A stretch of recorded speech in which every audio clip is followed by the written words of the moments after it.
This is the Travel and Tourism Show on Star FM. Good evening and welcome to the Travel and Tourism Show. Welcome to the month of September. Hashtag Gunyana Grooves here on Star FM. September is a very important month in travel and tourism. Probably the most important month in the calendar because we celebrate World Tourism Day on the 27th of September. That's why there's this big hype at the moment with events happening all over the place. I'm sure you've been following all the exciting, all the juicy stories brought to you right here on Star FM about the carnival and many other events happening. We are not featuring those events here today. Star FM will keep you posted on all those events. We are Star FM, sounding good all the time. Send us your views and comments on our WhatsApp platform 0734 610 613. That's 0734 610 613. And let's interact as we talk tonight. Tonight we're looking back on the month of August. This was a very special month for us Zimbabweans as we were commemorating our heroes. Sadly, we lost three great people, Comrade Shuai Mahofa, Comrade George Rutanire, and Amai Maud Muzenda, and they were laid to rest at our National Heroes Monument. The Heroes Acre is in fact what we will be featuring tonight. The National Heroes Acre, our revered shrine, is the pride of the people of Zimbabwe. It is a symbol of bravery and selflessness for those whose remains are laid to rest there. This makes it a major attraction in the tourism industry. Joining me on the show to give more details is Rumbidzai Bvira, the National Heroes Acre resident curator. Rumbidzai, welcome to the show. Thank you very much, Mazwi. I mentioned earlier that the National Heroes Acre is a symbol of bravery and selflessness. Can you elaborate on that? Okay, the National Heroes Acre is a national monument that is dedicated to the gallant sons and daughters of Zimbabwe who sacrificed their lives for the attainment of independence in April 1980. But after the attainment of independence, it was also realized there are still people that are still contributing as much as those who contributed towards the attainment of independence. So the monument honors all people who have sacrificed their lives for the sake of independence and those who contribute immensely towards the development of the country even after the attainment of independence. The monument itself, what are the main features of the Heroes Acre? Okay, the National Heroes Acre has two main features. By the entrance gate, we have the National Heroes Acre Gallery. It is a small museum where we have temporary exhibitions on various aspects of Zimbabwe's liberation struggle. Then the second main aspect about the National Heroes Acre is the main shrine. The main shrine is actually where the burials are done. And the main shrine has various features also that we explain to our visitors locally and internationally. Okay, I understand you are building another gallery that is different, or a museum, the Revolutionary Museum. How is that going to be different from the gallery, and why are you building another one? Okay, what we are actually using now as the museum or the gallery at the National Heroes Acre is actually a place that is meant to be a reception area. But while these plans are underway by the government to construct a massive revolutionary museum, we are utilizing that small gallery to put up exhibitions on various aspects of Zimbabwe's liberation struggle. The massive revolutionary museum that we intend to construct will capture the history of the country from time immemorial up to the present. So all aspects of Zimbabwe's history will be in that revolutionary museum that we were talking about. It's more like a national museum, a museum for the Zimbabwean people. Okay, you mentioned the history. What is the significance of the history of Zimbabwe to tourists? How does this improve their visitor experience? Okay, the history of Zimbabwe is very important to tourists because firstly, it makes them understand us as a people or as a nation, where we are coming from, where we are, and where we intend to go, where we are heading to. It also makes them understand us better and understand whatever actions that we take or whatever structures that we have, and also how this has contributed to the development of the nation, to the enjoyment of the people, and to the education of the society. That's very important, I think. Tell us about the shape of the Heroes Acre. Okay, the National Heroes Acre is was constructed in the form of an AK-47 rifle. The AK-47 rifle is one of the major firearms that were used by the freedom fighters during the time of the liberation struggle. It is actually that firearm that won us the independence. And as a result, this monument, the aerial view of the National Heroes Acre, depicts an AK-47 rifle. That's fascinating. So can you actually pick it out when you come in without seeing it from an aerial view? Can you pick that out, that it's the shape of an AK-47? Yes, it's very possible. It can be explained to you while you are getting the features and what they represent on the AK-47 rifle. Okay. Or if you were to go up the terrace area, the sitting space, you could easily visualize the AK-47 rifle. Okay. The terraces where you're talking about, is that where people sit? Yes. How big is that space? Okay, the space accommodates 5,000 people. And it is for members of the general public, where they sit when we are burying our national heroes or we are commemorating our Heroes Day. But what happens is, at times when we are burying our national heroes or commemorating our Heroes Day, the crowd that gathers at the National Heroes Acre exceeds 5,000. Crowds as big as 100,000 people have been witnessed at the National Heroes Acre. So at times the space is too small for the crowd that gathers at the National Heroes Acre. Wow. Are there plans to, expand the area and make it bigger so more people can be accommodated? Currently, there are no plans for the expansion of the sitting area, but expansion of the grave area to accommodate more heroes, as we might be, utilizing all the slots that are currently there. So you said crowds of up to 100,000? Yes. Wow. Yes. That is massive support. Yes. For our heroes. And I guess it shows why they are heroes in our country. The burial platforms, what do they look like? What are they like? Okay, the burial platforms, they were constructed imitating Great Zimbabwe National Monument and Kami National Monument, which are both World Heritage sites. There is the walls themselves and the visible chevron pattern and the platforms that were derived from Kami World Heritage sites, indicating places where the kings and the queens would stay. Maybe you can tell us more when you say indicating the place where kings and queens stay. What do you mean? Okay, in terms of our cultural heritage as Zimbabwe, Great Zimbabwe is the flagship monument, and second to it in terms of the Zimbabwe type sites is the Kami National Monument. So when we are looking at those monuments, we are looking at the civilization that was going on before the colonialists came, and as evidenced by the massive structures that we see at Great Zimbabwe National Monument and Kami National Monument, and the decoration that we also see there, we have derived that those places were the places where the royalty in the society were staying, where they would preside over their empires, over their territories. They were also used as, for defense purposes, because when you look at their location, you can actually see that from those places you could see afar. And just like our heroes, they served in defending our country from colonization. They have also been given the same honor which was given to the kings and the queens in society during that time. We are also showcasing indigenous architectural skills, because honestly, when you see Great Zimbabwe, you see how innovative the local population was, particularly in the field of architecture. That's very special.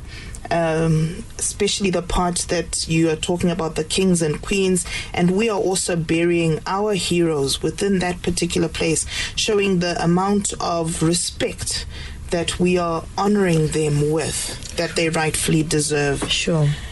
How many heroes have been laid to rest at the Heroes Acre so far, and how many of these are female? Okay, as of 26 August 2017, we had 127 heroes and heroines who have been buried at the National Heroes Acre.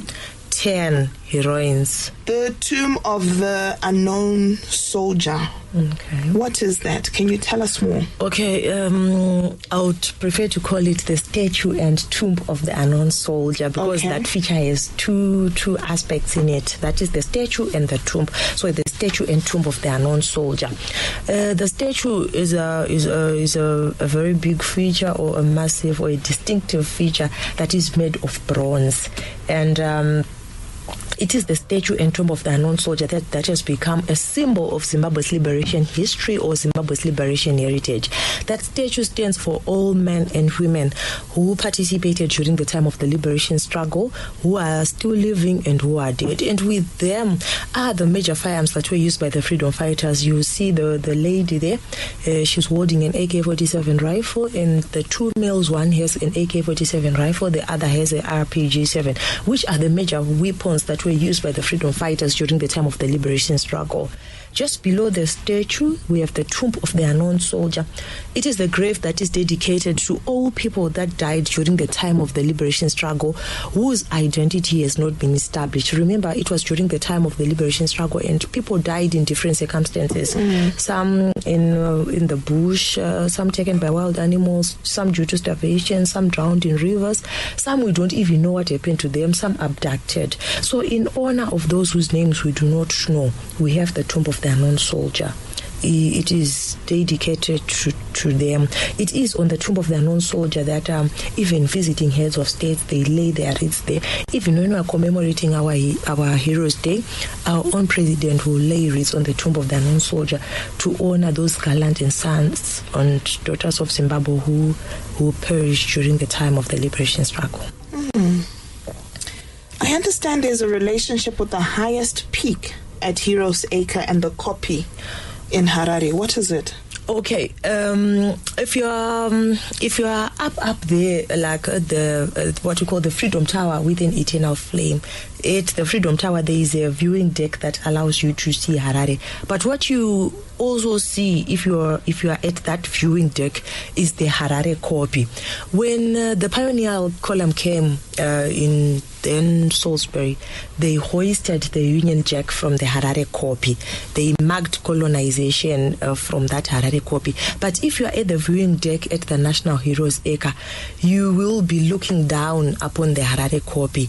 And this implies that us as a nation, as Zimbabweans, we are looking down upon colonization. We are looking down upon all the evils and brutalities that came with colonization, racial discrimination, oppression, and all various forms of bad things that would ordinarily happen to the Zimbabweans during the time of colonial rule. And initially plans were that the parliament was supposed to be constructed at the Harare Kopi in such a way that the Speaker of Parliament would sit in Parliament facing the National Heroes Acre to remind our legislators of the sacrifices that were made by other people for the cause of independence, so that whatever decisions they would come up with would not neglect the cause that was fought for and that other people died for. Really? Yeah. That's fascinating. That is so interesting. Okay. You mentioned the Freedom Tower. Why is it called that? Okay, the Freedom Tower is also the one of the features at the National Heroes Acre. It is a 40-meter high tower, and it stands for the aspirations of Zimbabweans to be an independent and sovereign state. And at the top of the Freedom Tower, we have the eternal flame. It is an electric light that automatically switches on at 6 p.m. and switches off at 6 a.m. It shows that Zimbabwe as a nation is always alive. You know, even if you are lost in a bush and you see a light, you believe there is hope. You will not lose faith. So that flame stands for the hope and faith that we have as a people of Zimbabwe. And it is also a resemblance of the independence flame that was lit on 18 April 1980 when Zimbabwe attained its independence. And finally, we are saying all people that died during the time of the liberation struggle, who have been buried at the National Heroes Acre and who have been buried elsewhere. Remember, we have provincial Heroes Acres, we have district Heroes Acres, we also have many other burial places inside and outside Zimbabwe. We are saying it is only the bodies of those people that are dead, but their spirit is with us in the country, and it is a living spirit, and it is signified by that light there. Wow. You know, everything that you've said as you've been speaking has given me a new sense of respect. I thought I knew what the National Heroes Acre was all about.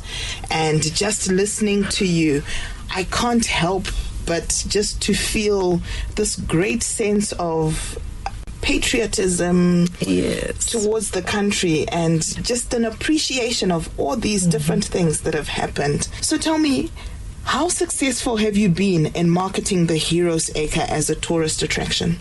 Okay, our success in marketing the National Heroes Acre as a tourist destination is shown by the number of visitors that we receive at the shrine throughout the year. The number of school children, particularly, that visit the National Heroes Acre is very high, and also the number of both local and international visitors that we have is quite a handful, and we have seen that it has also been increasing, particularly over the past 2 years. Whenever we are burying our national heroes or we are commemorating Heroes Day, the nation gathers at the National Heroes Acre, and that in itself is made strides for us, particularly in the marketing, because people come, they experience the national monument itself. And also remember, if as a country we have special visitors, for instance, visiting heads of state, visiting government delegations, they always visit the National Heroes Acre, and their visits are covered widely by the media, both print and visual and audio. And as a result, the National Heroes Acre has been marketed. We also hope that we will continue doing more in marketing the National Heroes Acre, both locally and internationally. How can I get to see the National Heroes Acre? Can I just come, or is booking required? And if so, where? Yes, you can just walk in and we'll save you. If you can also make a prior arrangement so that we set aside a tour guide and a time for you to visit. We are open every day of the year, including weekends and public holidays. So with all the events that are happening this September, with the Harare Carnival and different guests coming in from all over the country, you'll be expecting lots of visitors. Yes, we are, particularly for the carnival. We have an arrangement where we are expecting most of the visitors that are coming to also come to the National Heroes Acre, and we think this will go a long way in marketing our heritage as Zimbabwe. We are Star FM, sounding good all the time. Send us your views and comments on WhatsApp number 0734 610 613. We have been speaking to Rumbidzai Bvira, the National Heroes Acre resident curator. Rumbidzai, thank you very much for coming to the show. But before you go, every week we feature a destination or an attraction. This week we have done a full feature on the National Heroes Acre, but I'm going to put you on the spot. Can you tell us your favorite destination in Zimbabwe? That's not the Heroes Acre that we've just talked about. Okay. Why is your favorite? Okay, my favorite destination in Zimbabwe is Naletala National Monument, which is, I think, about 50 or so kilometers from the city of Gweru. It's almost similar to the Great Zimbabwe, though it's a smaller monument. But what is so distinguishing about this monument is the decoration that we have on the walls themselves. It is the most decorated Zimbabwe type site in the country, and it is a beautiful place, I tell you.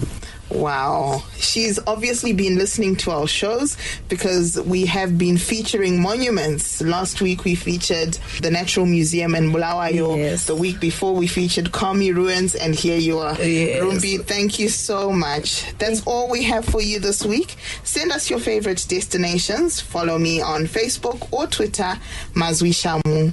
Till next time, happy traveling. Thank you for tuning in to the Travel and Tourism Show on Star FM.